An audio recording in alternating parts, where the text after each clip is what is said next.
बहुत समय पहले की बात है। भीमा नाम का आदमी तबला बजाने में बहुत ही मशहूर था। उसकी तबला बजाने की प्रशंसा दूर दूर तक फैली हुई थी। गांव में जब किसी के घर कोई भी खुशी का कार्यक्रम होता तो सब भीमा को ही तबला बजाने के लिए बुलाते थे। एक दिन की बात है, भीमा जामपुर के गांव में तबला बजाने के लिए गया। वहाँ के लोगों को उसका तबला बजाना बहुत पसंद आया। अरे भीमा, तुम तो बहुत अच्छा तबला बजाते हो, मन खुश कर दिया, थोड़ा और बजाओ। जी शुक्रिया, अभी बजाता हूँ। वाह भीमा, वाह भाई वाह। सब लोग खुशी से भीमा को पैसे देते हैं। भीमा खुश होते हुए सभी गांव वालों से पैसे ले लेता है और बहुत खुश होता है। आज तो तबला बजाकर बहुत ही अच्छी कमाई हो गई। घर जाकर ये सारे पैसे राधा को दूंगा, वो बहुत ही खुश होगी। घर पहुंचकर राधा, ये लो आज की कमाई। इतने सारे पैसे, अब तो हम जल्दी ही अमीर बन जाएंगे। हाँ हाँ जरूर। सबसे पहले तुम मेरे लिए सोने के कंगन बनवाना। मेरा सोने के कंगन पहनने का बहुत मन है। अच्छा बाबा, जो। और अगली सुबह भीमा फिर पास के गांव में तबला बजाने के लिए जाता है। वो गांव जाकर तबला बजाता है। सभी लोग उसके तबले की तारीफ करते हैं और उसे अच्छे खासे पैसे देते हैं। तभी गांव का मुखिया भीमा को बुलाता है। भीमा, कल मेरे घर मेरी इकलौती बेटी नीता की शादी है और तुम्हें उसकी शादी में तबला बजाना है। जी मालिक, जरूर बजाऊंगा। देखो भीमा, कल मेरी बेटी नीता की शादी है और तबला बजाने में कोई भी गलती नहीं होनी चाहिए। मेरी बेटी की शादी में दूर दूर से सभी रिश्तेदार आएंगे, समझे? मालिक, कोई भी गलती नहीं होगी। और भीमा अपने घर की ओर चल पड़ता है। रास्ते में उसे पेशाब लगता है तो वो एक पेड़ के नीचे खड़े होकर पेशाब करने लगता है। जिस पेड़ के नीचे भीमा पेशाब कर रहा होता है, उस पेड़ पर एक चुड़ैल बैठी थी। तभी भीमा को कुछ आवाज सी आती है। कौन है? कौन है? भीमा डर जाता है और मन ही मन कहता है, अरे राम, ये किसकी आवाज है? और वो जल्दी जल्दी अपना तबला उठाने लगता है। तभी उसके सामने एक चुड़ैल आ जाती है। भीमा बहुत बुरी तरह डर जाता है और वो अपना तबला उठाकर बहुत तेज भागता है। चुड़ैल भी भीमा के तबले में समा जाती है और भीमा को पता ही नहीं चलता। वो जल्दी जल्दी घर आ जाता है। राधा, कहाँ हो तुम? अरे क्या हुआ? तुम इतने घबराए हुए क्यों हो? क्या हुआ? भीमा राधा को सारी बात बताता है। अब क्या होगा रे? चुड़ैल अगर हमारे घर तक आ गई तो? तुम डरो मत, ऐसा कुछ नहीं होगा। और अगले दिन, राधा, जल्दी खाना दो, मुझे मुखिया की बेटी की शादी में जाना है, कहीं देर ना हो जाए। मुखिया को नाराज करना ठीक नहीं होगा। मुखिया अपनी बेटी की शादी में ढेर सारा इनाम भी देंगे ना? हाँ, देंगे। ये कहकर भीमा मुखिया के घर पहुंच जाता है। मुखिया के घर बहुत से रिश्तेदार आए हुए थे। बहुत ही सुंदर सजावट हो रही थी। सब लोग मुखिया के घर शादी में आए हुए थे। घर में हंसी खुशी का माहौल था। भीमा, तुम तबला बजाना शुरू करो। जी मुखिया जी। तभी अचानक मुखिया के घर से चीखने की आवाज आती है। सभी लोग घर के अंदर भागते हैं तो सबकी आंखें फटी की फटी रह जाती हैं। मुखिया की बेटी अपने दोनों कानों पर हाथ रखे हुए थी और जोर जोर से रो रही थी। भीमा के तबले की आवाज मुखिया की बेटी के कानों में बहुत जोरों की लग रही थी। वो जोर जोर से चिल्ला रही थी, बंद करो, बंद करो। तभी मुझे कुछ सुनाई नहीं दे रहा और उसे एक चुड़ैल दिखाई देती है। चुड़ैल को देखकर मुखिया की बेटी की चीख निकल जाती है। चुड़ैल उसके दोनों कान बहरे कर देती है। हाय मेरी बेटी, तुझे ये क्या हुआ? मेरी बेटी, बेटी।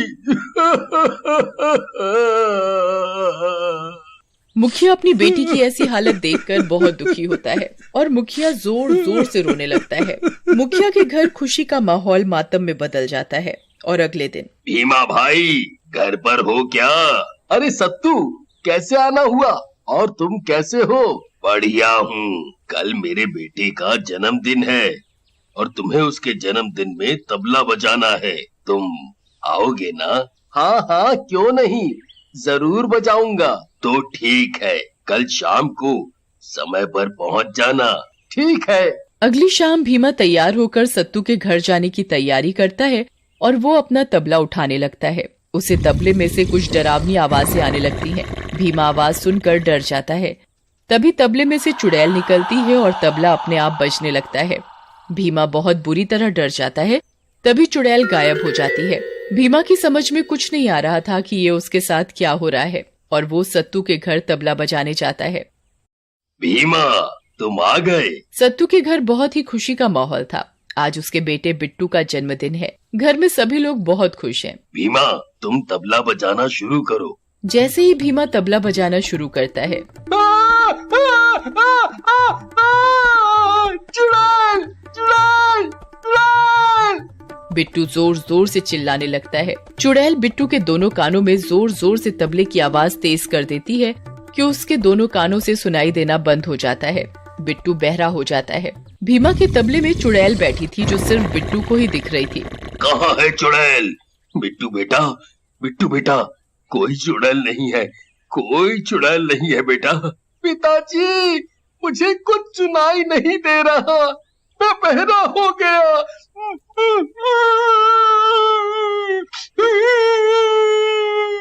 बिट्टू का जन्मदिन दुख में बदल जाता है। हाय मेरा बिट्टू, तुझे क्या हो गया? अभी तो सब कितना ठीक था।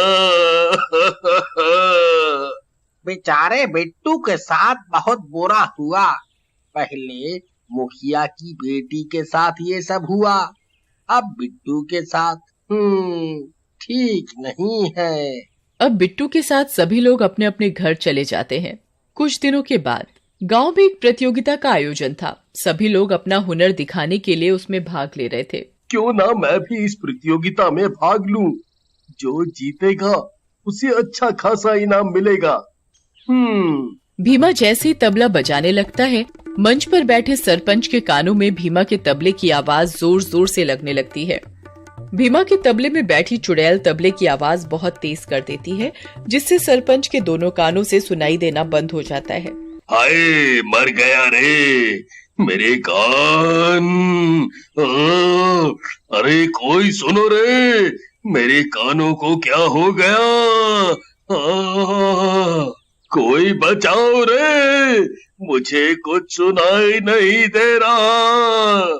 सरपंच जी, आप ठीक तो है ना? अरे समझ में नहीं आ रहा, आखिर इस गांव में हो क्या रहा है? जब किसी के यहाँ कोई भी उत्सव होता है तो उसके घर कोई ना कोई बहरा हो जाता है। पहले मुखिया जी की बेटी के साथ ऐसा हुआ, फिर बिट्टू, अब सरपंच जी। मुझे तो लगता है इस गांव पर बहुत बड़ी मुश्किल आने वाली है। तभी गांव का एक आदमी कहता है, मुझे तो यह सब भीमा का करा धरा लगता है। जब भीमा किसी के आयोजन में तबला बजाने जाता है, तब कोई ना कोई बहरा हो जाता है।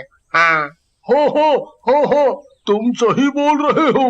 हो, अरे भाई, मैंने कुछ नहीं किया, मुझे मत मारो। मैंने कुछ नहीं किया, मुझे कुछ नहीं पता कि ये सब कैसे हो रहा है। मैं तो सिर्फ तबला बजाता हूँ, मेरा इसमें कोई हाथ नहीं है। मुझे जाने दो, मुझे जाने दो, मुझे जाने दो। भीमा जोर जोर से रोने लगता है और भीमा के हाथ से गांव के लोग तबला छीनने लगते हैं। तभी उसमें से एक चुड़ैल निकलती है। चुड़ैल, चुड़ैल, भागो रे भागो, अरे चुड़ैल है। गांव के सभी लोग चुड़ैल को देखकर बहुत बुरी तरह डर जाते हैं। चुड़ैल भीमा का तबला बड़ी जोर जोर से बजाने लगती है। अरे मेरे कान, ये चुड़ैल तो मुझे ही मार डालेगी। कोई रोको इस चुड़ैल को, मर गया रे। ये तो मुझे बहरा करके ही छोड़ेगी। चुड़ैल और जोर से बजाने लगती है।